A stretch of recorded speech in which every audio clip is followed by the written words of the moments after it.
Well, today we're going to continue our talk series on the Science of Mind core concepts. And today we're going to talk about core concept number 4, the concept of prayer. Let me remind you that core concepts are the basic theories of how the universe works. We're going to look at these concepts from both the universal perspective, meaning the infinite, and from the human perspective, how it works with each of us as an individual. And I think it's really critical to understand. If you have not watched the prior 3 core concepts, I highly suggest you do so because we're building a foundation. One builds on the other, builds on the other, builds on the other. And today we're going to look at the idea of prayer.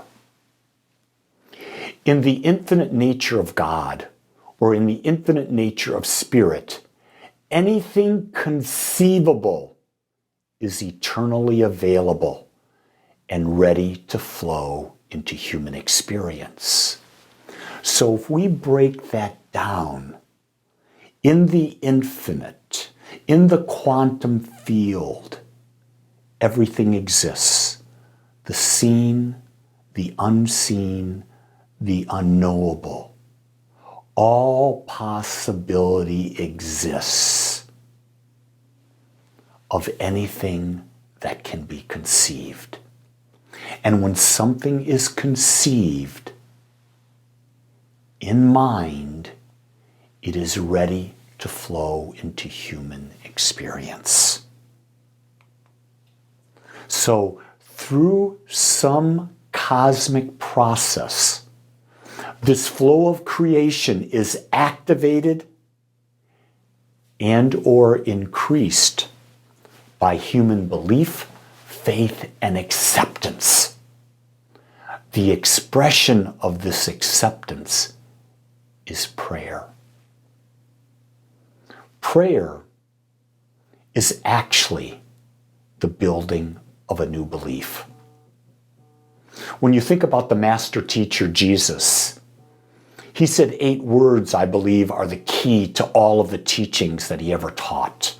Those 8 words were, "It is done unto you as you believe." If you break that down, you understand that what he was saying is that your life right here, right now, is the summation of your beliefs. And so a belief is not something that's locked in. But if you develop a new belief, and you have faith that that belief will demonstrate, and you accept the demonstration into your life, you will have a completely new experience in life. When we pray to accept this newly created belief. And it's not like we're asking or beseeching, we're making a declaration that it is already done. You see, we call the power to create the law. And the law that creates is ever ready to produce a form or condition to fit any pattern submitted to it by spirit. So on the universal perspective, the infinite creates a pattern of something it desires to create, and the law, that part of it, simply brings it into form.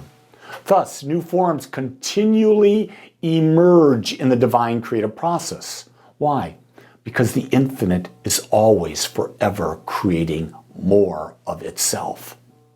So the creative process is eternal. It never stops. It becomes the unknown, the unformed substance coming into form, coming into being known. That's what's happening on the universal level. Prayer is a power when it reveals that the one praying is in alignment with universal harmony, consciously recognizing spiritual truth that has always existed. So let me break that down a little bit. Prayer is a power when the one who is praying realizes it is not just them praying, it's them as a part of the infinite that's praying.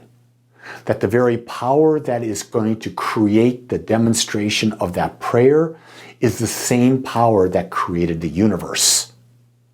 The spiritual truth is that we are one with the infinite. And when we recognize that we are one with the infinite, that we've always been one with the infinite, and that the power of the infinite is right where we are, we understand that our power is prayer. The human reenactment of the cosmic creative process is naturally happening with or without our awareness.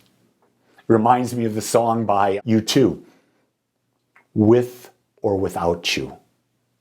Creation happens with or without you, or with or without your conscious intent. Creation is happening unconsciously if you're unconscious, because creation's always happening. Think about this. We talked about this just a moment ago. We said the master teacher said, "It is done unto you as you believe." So the creative process is eternally taking whatever you believe and bringing it into experience. And you would say, whoa, whoa, whoa, God would want me to have a better experience. No. The infinite has given you and everyone else on the planet and everywhere in the cosmos freedom to choose and to choose what and how to use this power to bring it into your experience. It's fascinating when you break it down that there's no judge. The idea that there's a judge judging you is a human construct. It's not a divine process. When we're talking about prayer, in this process, prayer, or as we call it in religious science, spiritual mind treatment, is one effective way to increase our belief in and acceptance of the universal good, the cosmic well-being that's inherent within us. It's a process to increase our belief that we're part of the whole. When we do a spiritual mind treatment in religious science or in affirmative prayer, the first two steps that we do are about building a belief that there's one, and that belief is that it is infinite, all-knowing, everywhere present. The second step is the idea of unification, that we are one with it, that we're already one with it. So prayer is simply realizing what has always been there. There's always been an infinite, and because there's always been an infinite, we have always been one with it. But because we have an ego, a personality, we forget. We forget. We think we're alone. We think we're isolated. But there is this power, this well-being within us that allows us to create. And prayer is a process that helps us come back to that truth so we can live it. That which science of mind and spirit call spiritual mind treatment is affirmative scientific prayer. The techniques of treatment are based on the triune nature of God and humankind. Last week we talked about the triune nature. The triune nature means that there is a part of God that commands, there's a part of God that creates and obeys, and then there's that product. That's the triune nature of God. That same triune nature exists with you, within me, and within you. There's a part of me that commands, that speaks, that creates a mental image, and then there's a part of the infinite that takes that image and creates it in my life, and then there's the experience of that. Spiritual mind treatment assists us in clarifying our thoughts, our true desires, and the awareness of the process that is taking place. That's the beauty of this thing called spiritual mind treatment. When we realize that our thoughts create, we realize that all of our thinking is a spiritual mind treatment. So it behooves us to be really clear on what we were thinking. I was teaching a class the other day, and someone said to me, I am praying for health. I said, great. What's that look like in your life? And he said, well, I just want to be healthy. I said, well, that can take an infinite number of forms in your life. And what I tried to express to this individual was that the visualization, the idea that you have towards something creates a mold. And when that mold is created, unformed substance is used by the creative process to bring that mold into experience. The clearer the mold, the more definite and defined the experience. Let me give you an example. I do prayer every day for all 5 areas of my life, whether it's wealth, health, relationships, money, I've already said money, a career, or spiritual. I do a prayer in all 5 areas. But let me tell you about, let's just use health today. When I'm doing prayer about my body, about my health, I am creating a mental picture of what I want in my life. And so let me share with you some of the things that I say. I say, first off, that my body and mind live in homeostasis, and I experience a body that is in perfect health. I live in a 6'1" body, 180 pounds, with 18% body fat that is strong and virile. My body has great endurance. My body has long, lean muscles. I have perfect assimilation, perfect elimination, perfect circulation, perfect breathing. I have perfect bones, tendons, ligaments, muscles. I have perfect veins and arteries. I have a perfect heart, perfect muscles. All of my other organs are perfect. I've got perfect skin. My 5 senses, I see perfectly, hear perfectly, smell perfectly, taste perfectly, and feel perfectly. I know that my body is constantly rejuvenating, regenerating itself by replacing cells with healthy cells. I know that my body takes in the magnificent food that I eat, the water that I drink, and converts it into the temple that I live in. That's just some of what I say when I'm creating a mental image about my body and my health. Because I want to create an exact image to the best of my ability of what I desire to live in. Because this is the vessel that I experience life. So remember, spiritual mind treatment, the clearer the treatment, the clearer the outpicturing of demonstration.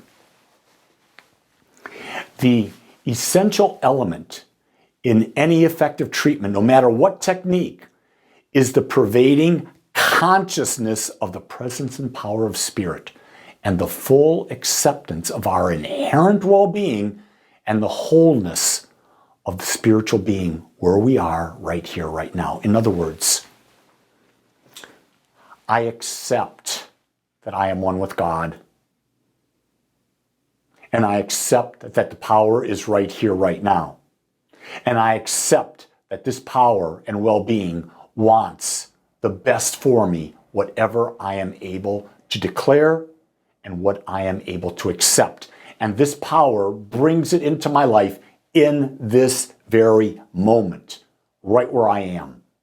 I don't have to know how, I just make a declaration as to what, believe, and allow it to happen. It's powerful. When we treat or pray effectively, we first bring our awareness into God's presence to the highest point that we can at that time, at that moment. Then we consciously follow the natural continuum of creation in creating the desired form of the experience. What can we imagine about the infinite?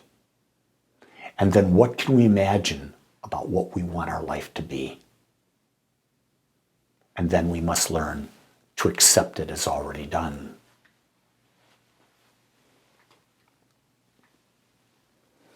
I recognize spiritual truth of my well-being and my experience.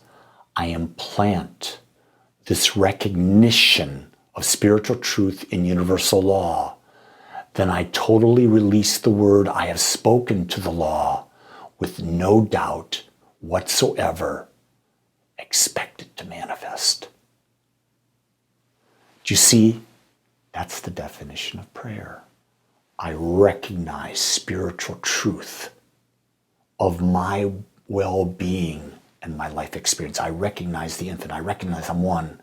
And then I implant this recognition, the recognition of what I desire, of spiritual truth, into universal law. I believe it. Then I release what I desire to have into the action of the creative process. And with no doubt in my mind, I expect it to happen. Last week, I used the teaching symbol. So here it is again. Prayer is the creative process. Conscious cause or spirit, it's your thought. It's the image you're creating. You create the image of that which you desire into your life, knowing you are one with all that is. Once you've created that image, it moves down into the soul, into the subconscious median that creates all things, where all unformed substance, where all creative power exists. And then the aspect of form, body, or effect, or experience comes out of it. So prayer is a tool. Spiritual mind treatment is a tool that we can use to create the life of our dreams. But in order for it to work, consciously work toward what we want, we've got to consciously use it. We have to become masters of praying. Too often we dabble. I invite you to pick something in your life, see what you want, and test whether spiritual mind treatment works for you. I've done that in my life in all 5 areas. It continues to work, and I continue to use it. Here's one of the we believe statements. I invite you to say this with me. We believe that God is personal to all who feel this indwelling presence. When you feel the sense of oneness within you, you know that the infinite is responding to you based on what you believe. That is personal connection to the infinite. We believe that God is personal to all who feel this indwelling presence.